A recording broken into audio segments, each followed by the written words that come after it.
আসসালামু আলাইকুম প্রিয় শিক্ষার্থীরা, কেমন আছো সবাই? আশা করি সবাই অনেক বেশি ভালো আছো। তো আহ, আহ, অনেক দিন পর তোমাদের সাথে হাজির হইলাম এবং আজকে মোটামুটি আমরা তোমাদের পাঠ্যসূচি নিয়ে আলোচনা করব। তোমাদের অনেকেই কিন্তু নার্সিং ভর্তি পরীক্ষা সিলেবাসগুলো খুঁজতেছো যে সিলেবাস কোন কোন টপিকসগুলো থেকে প্রশ্ন আসে।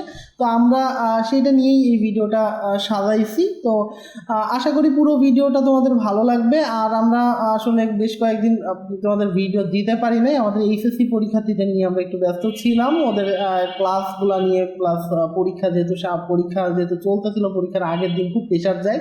তো যার জন্য ওইটা নিয়ে একটু ব্যস্ত ছিলাম। তো আমরা মোটামুটি এখন রেগুলার হব তোমাদের সাথে, এবং আমরা আজকে এখন থেকে মানে আমরা বেশ কয়েকটা টপিকস দেখাবো যেগুলো মনে করো যেগুলো থেকে প্রশ্ন আসে। এবং আমরা মোটামুটি আজকে বাংলার যে লেকচার প্ল্যানটা, অর্থাৎ যেখান থেকে তোমাদের প্রশ্নগুলো আসে, যে টপিকসগুলো, সেগুলো আমি দেখানোর চেষ্টা করব। এছাড়াও আমরা পরবর্তীতে অন্যান্য সাবজেক্টগুলা আমরা আস্তে আস্তে কিন্তু টপিকসগুলা দেখানো শুরু করবো, এবং সেই বেসিসে আমরা কিন্তু ক্লাসগুলো নেওয়া শুরু করব।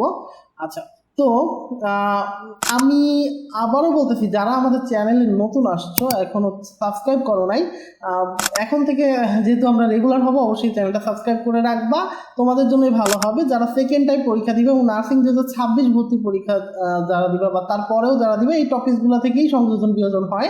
তো আমরা এটাই রেখে দিব আমাদের প্লে লিস্টে। তো এরপর থেকে আমরা রেগুলার বেসিসের যে ভিডিওগুলো, সেগুলো আমরা প্লে লিস্ট ধরেই আমরা আগাবো। অর্থাৎ বাংলার জন্য বাংলার প্লে লিস্ট, ইংলিশের জন্য ইংলিশের প্লে লিস্ট, এটা দেখলেই তোমাদের জন্য ক্লিয়ার হয়ে যাবে।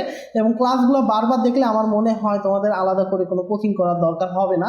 তো পুরো ভিডিওটা অবশ্যই দেখবা। আর চ্যানেল নতুন হলে সাবস্ক্রাইব করে ফেলবা। আমাদের ওয়েবসাইটে ভিজিট করে কিন্তু রেগুলার তোমরা আপডেটগুলো পেতে পারো। এছাড়া আমাদের ফেসবুক গ্রুপ থেকে শুরু করে অ্যান্ড্রয়েড অ্যাপ সবগুলাই কিন্তু তোমরা ইউজ করতে পারো সম্পূর্ণ ফ্রিতে। তো আর কথা বাড়াচ্ছি না, চলো আমরা ভিডিওর মেইন টপিকসে চলে যাই। আচ্ছা, সর্বপ্রথম যে জিনিসটা আমি একটু বলি, আমরা তোমরা হয়তো দেখতে পারতেছো, আমি তোমাদের সিলেবাসটা কিন্তু অলরেডি দিয়ে রাখছি স্ক্রিনে। তোমাদের এই টপিকসগুলো থেকে মেইনলি বাংলায় তোমাদের ভর্তি পরীক্ষায় প্রশ্ন আসে, বাংলা নার্সিং ভর্তি পরীক্ষায় প্রশ্ন আসে। যেমন আমরা প্রথম লেকচারটা ভাগ করছি বাংলা ভাষা এবং বাংলা ভাষা লিপি রিলেটেড যে প্রশ্নগুলো, অর্থাৎ বাংলা ভাষা থেকে কিন্তু প্রশ্ন আসে, এবং বাংলা ভাষার রীতি এবং বিভাজন থেকে কিন্তু প্রশ্ন আসে। এগুলো সবই বাংলা ভাষা রিলেটেড। এছাড়া বাংলা ব্যাকরণ, বাকযন্ত্র, ধ্বনির এবং বর্ণ প্রকরণ, এই জিনিসগুলো থেকে এই টপিকগুলো থেকে প্রত্যেকবার প্রশ্ন আসে। সো আমরা কিন্তু বাংলা ভাষাটা একটা টপিক্সের বা একটা লেকচারের মধ্যে আমরা রেখেছি। সেকেন্ড যে লেকচারে গেছি আমরা, এটা কিন্তু যেহেতু আমরা ধ্বনি এবং বর্ণ প্রকরণগুলো জেনে ফেলবো এর আগের লেকচারে, তো সেইখান থেকে আমরা কি ধ্বনির পরিবর্তন, বর্ণের উচ্চারণ, সন্ধি, বানান শুদ্ধি, এই জিনিসগুলো কিন্তু লেকচার 2-তে আমরা পেয়ে যাব। অর্থাৎ ধ্বনি এবং বর্ণ রিলেটেড যে বিষয়গুলো, সন্ধি, বানান শুদ্ধি, এইগুলো কিন্তু আমরা লেকচার 2-তে পেয়ে যাব। যদিও আমরা এগুলো ভাগ করে তোমাদের সুবিধার্থে যেটা যতটুকু দরকার ততটুকুই আমরা দিব, এবং ক্লাসগুলো বেশি বড় করব না, সেভাবেই কিন্তু আমরা দিব। আচ্ছা, লেকচার 3-এ যেটা পাবা সেটা হচ্ছে শব্দ এবং পদের গঠন, উপসর্গ, ধাতু, প্রত্যয় থেকে কিন্তু খুবই গুরুত্বপূর্ণ, এখান থেকে প্রশ্ন আসে। ধাতু থেকে প্রশ্ন আসে, উপসর্গ থেকেও কিন্তু প্রশ্ন পাওয়া যায়, এবং গুরুত্বপূর্ণ শব্দার্থ এখান থেকে কিন্তু খুবই গুরুত্বপূর্ণ, এখান থেকে প্রশ্ন কিন্তু আসে। আচ্ছা, এছাড়া আমরা লেকচার 4-এ যদি যাই, লেকচার 4-এ সমাস মাস্ট বি, সমাস থেকে কিন্তু প্রশ্ন একটা পাবা, সমাস থেকে কিন্তু প্রশ্ন আসে। বিপরীতার্থক শব্দ অথবা সমার্থক শব্দ, এখান থেকেও প্রশ্ন আসে। শব্দ দ্বিত থেকেও প্রশ্ন আসতে পারে। আমরা বিগত বছরগুলোতে যেগুলো দেখছি, এইগুলা থেকে ম্যাক্সিমাম প্রশ্ন আসে। আচ্ছা, এরপরে শব্দের যে শ্রেণী বিভাগ, লেকচার 5-এ আমরা শব্দ পড়বো। শব্দের মধ্যে বিভিন্ন ক্লাসিফিকেশন আছে, শ্রেণী বিভাগ আছে, এগুলো আমরা এখান থেকে পড়বো। এছাড়া নরবাচক এবং নারীবাচক যে শব্দগুলো, সেগুলো আমরা পড়বো। সংখ্যাবাচক শব্দগুলো পড়বো। সমার্থক শব্দ আমি যেটা বললাম, বিপরীত শব্দ, সমার্থক শব্দ, এখান থেকে কিন্তু অবশ্যই প্রশ্ন আসে।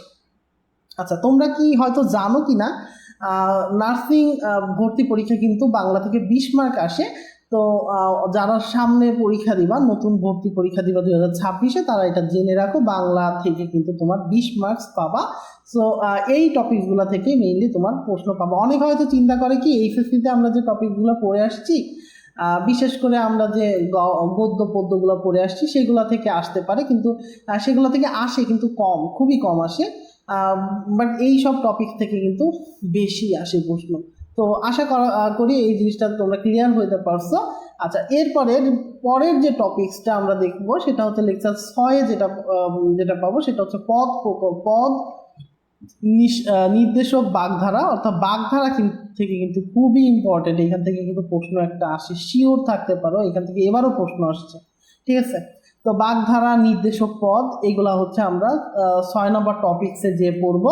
7 নম্বর টপিক্সে বচন, ক্রিয়ার কাল, পুরুষ, বাচ্য, উক্তি এবং এক কথায় প্রকাশ, এই কয়টা জিনিস এক কথায় প্রকাশ থেকে প্রশ্ন খুব আসে, খুবই ইম্পর্টেন্ট এটা। এবং ক্রিয়ার কাল, পুরুষ, এগুলো থেকেও প্রশ্ন আসে। এটা আমরা 7 নম্বর লেকচারে পড়বো।